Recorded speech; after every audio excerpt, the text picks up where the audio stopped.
तो दोस्तों स्वागत है आपका ड्रीम बिलियन पॉडकास्ट के नए एपिसोड में। What matters the more, the Bharat matters the more.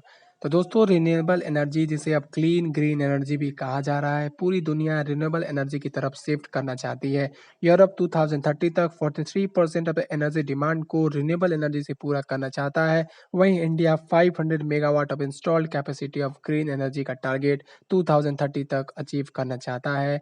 और आज के माहौल में इंडिया क्लीन एनर्जी को लीड कर सकता है। भले ही आज भारत की कैपेसिटी जो है ग्रीन एनर्जी में कम हो, लेकिन आने वाले 20 सालों में according to the India study 550 billion US dollar का रिन्यूएबल एनर्जी एक्सपोर्ट भी करने की क्षमता भारत रखता है। साथ ही साथ भारत तेजी से बढ़ती हुई अर्थव्यवस्था भी है, इसीलिए सबका ध्यान भारत की तरफ आकर्षित हो रहा है।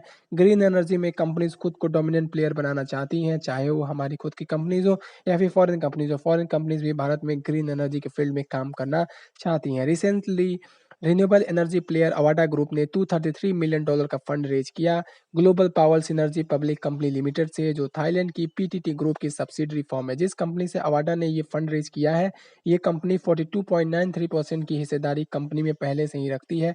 यानी कि इसने पहले से जो कंपनी इसमें हिस्सेदारी रखती है, उसी से इसने फंड को रेज किया है। और जो फंड रेज किया गया है, ये green ammonia, green methanol, green hydrogen, solar manufacturing, renewable power generation में अपने काम को एक्सपेंड करने के लिए किया जाएगा। साथ ही भारत का पीएलआई स्कीम भी कंपनी को 3 gigawatt of water to module capacity में इंसेंटिवाइज भी करेगा। कंपनी का टारगेट है कि आराम से 11 गीगावाट ऑफ रिन्यूएबल एनर्जी के टारगेट को 2027 तक हासिल कर लेंगे। कंपनी अभी 4 गीगावाट ऑफ रिन्यूएबल एनर्जी को प्रोड्यूस करती है, तो ये काफ़ी अच्छी बात है। और भारत का पीएलआई स्कीम इसमें काफ़ी मदद कर रहा है। भारत की में कई सारी और भी कंपनीज हैं, जो फॉरेन कंपनीज हैं, वो भी भारत में इन्वेस्ट करना चाहती हैं ग्रीन एनर्जी के फील्ड में, क्योंकि भारत के अंदर ये काफ़ी ज़्यादा स्कोप है इसका।